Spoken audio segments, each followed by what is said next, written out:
Assalamu alaikum, mambo zenu, kama jina naitwa Rukia na karibuni sana katika channel yangu. Katika video yetu ya leo ama recipe yetu ya leo ningependa kuwafunza jinsi ya kutengeneza butter naan rahisi sana na ni laini. Jamani, chapati hizi ni nzuri pia kwa afya maana hazitumii mafuta. Makinika nami hadi tamati. Katika bakuli lako pana tutaanza kuweka vitu vyote vikavu. Tutaanza kuweka unga wa ngano vikombe 3 ambao ni sawa na gramu 500, sukari vijiko 2 vya kula, chumvi kijiko 1 cha kula, na utaweka na hamira paketi 1 ambao ni sawa na gramu 7 ambao ni sawa pia na kijiko 1 cha kula.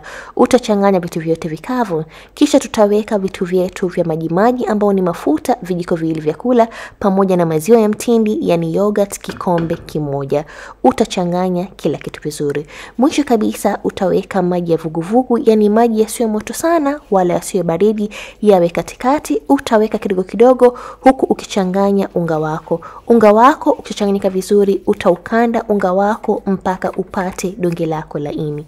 Likishakuwa laini kama hivyo utapakaza mafuta kama kiasi kijiko 1 na utafunika donge lako la unga ili lipate kuumuka yani liyo mara 2 yake. Utaweka pahali pa joto. Baada ya nusu saa donge letu la unga limeshaumuka vizuri kama unavyoona katika video. Mimi napendelea donge langu likishaumuka lilichezee na ngumi kama unavyoona katika video, alafu nitalichanganya kisha nitaligawa kwa madonge 8.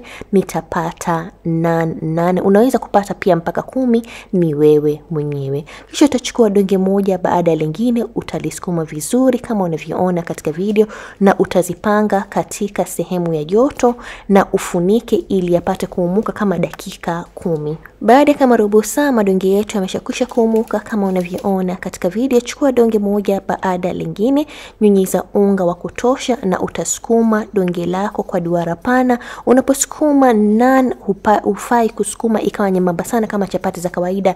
Naan zinatakana duara lake liwe kiasi nene. Wakati unaposukuma naan zako hakikisha pani yako pia iko kwa moto na imepata moto vizuri. Kisha utachukua chapati yako ya naan na utaweka katika pan na hakikisha moto umepunguza wakati huu ili naan ipate kuiva ndani vizuri. Utachoma upande zote.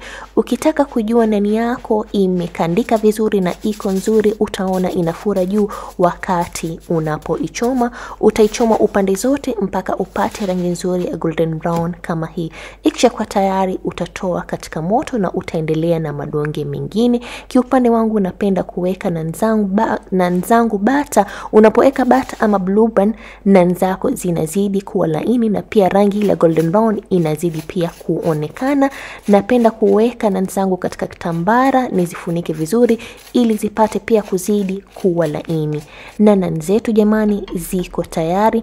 Nitakata naan moja ili mpate kuona jinsi ilivyo laini ndani. Mashallah mashallah, kama unavyoona inakunjika vizuri na pia ukiikata jamani mashallah mashallah ni laini. Unaweza tolea kwa nyama kavu, kuku, chips masala ama kitu chochote ambacho utakachopendelea na enjoy nani yako.